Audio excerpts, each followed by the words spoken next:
Ska vi se då. Jämn fart blir det. Den kommer loss där då. Det är nummer 87 som får en bra start upp i ledningen. Det är Alexander Andersson från MK Kinda. Och sen är det Ingmarsson som åker på tvären där borta. Och backar på nya tag med sin 99. Alexander Andersson från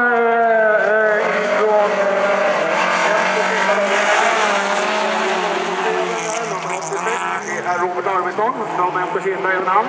På tredje har vi nummer 79. Robocop, Fredrik Alango från Bohus. Fjärdeplatsen, där är nummer 82 från Laxå Musiklag. Och sen är det då Ingmarsson.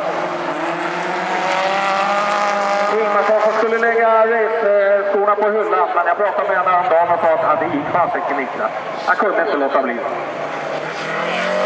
Alexander Andersson då, bra påstånd.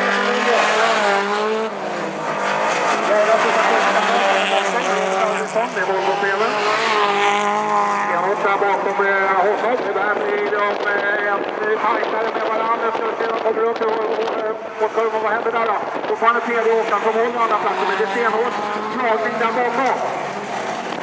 Nummer 86 åker på en svart där. Nummer 86 då blev de på svart.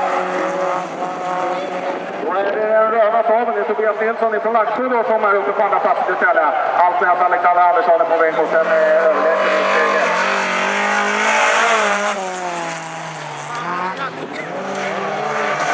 Kommer här på väg.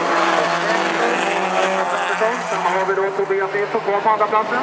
Fortfarande på tredje Fredrik Alengo från Bohus som ska jaga där med sin Volvo. Så man hittar en lucka. Ja, han flyttar upp lite med sabeln och så kommer han på insidan då. Ja visst, nummer 79, Fredrik Alengo från Bohus. Tar då en... nej, det gör han inte alls där. Men han åker på en svart och han kommer... tredje Tobias Nilsson som blir 2 och 3. Kommer då Ingmarsson in som han. Ja, händer mycket där inne. Ja, minsann. Det är ingenting för målfragg i alla fall. Lite snabbt.